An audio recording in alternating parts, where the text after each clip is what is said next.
You're spiking in New Jersey. We're spiking all around the country. Fatigue has set in, this coronavirus fatigue. I know you've told people that it's more annoying to die than to wear a mask. But how do you get people to take it seriously, especially as we head into the holiday season, especially as people want to gather with their families? Yeah, it's good to be with you, Katie. There's no question there's fatigue. We see it in New Jersey. We see it everywhere.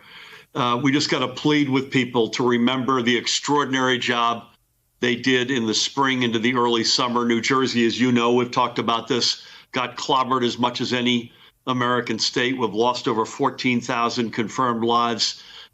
We just need people to reach down again. Tony Fauci, who we talk to all the time, I spoke to him most recently over the weekend, I think made the case on the tape you showed a short while ago. It's not forever here.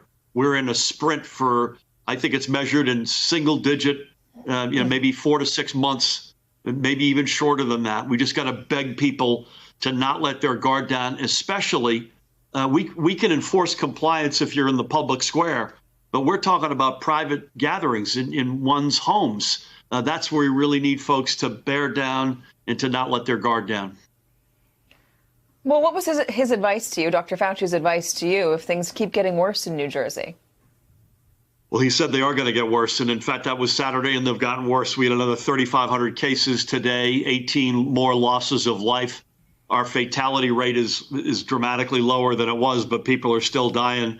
Well, he endorsed the steps that we were taking, and he made the point that we're talking about. You got to plead for responsibility, civic responsibility, to people's enlightened self-interest, their own well-being and the well-being of those around them.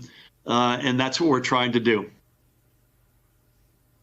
Do you go beyond that at some point? Do you start imposing fines if their own enlightened self-interest doesn't get you far enough?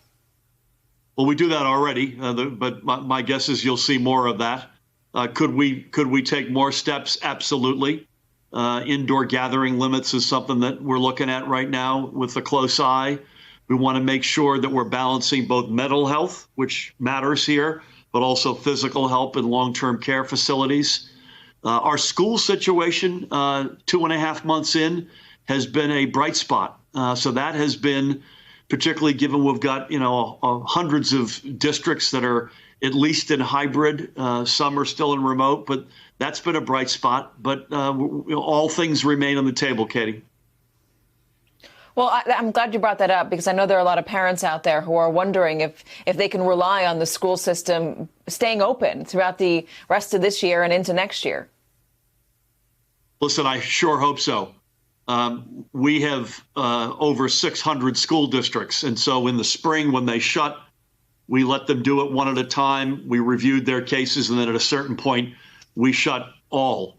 As we reopened in the summer into the fall, same thing. We worked with each district, reviewed their plans, and some of them remain all remote, but they've got a plan as to what they're going to do to remediate the reasons why they're remote. I sure as heck hope we don't get back to where we were in the spring. The data right now does not support that. We've had 50-something in-school transmissions over the 2.5 months we've been in school. That's led to about 190-something people getting COVID positive. That sounds like a lot, except that we manage over 3,000 buildings. And again, we've had 52 of those buildings have had an incident, and most of them have been cured.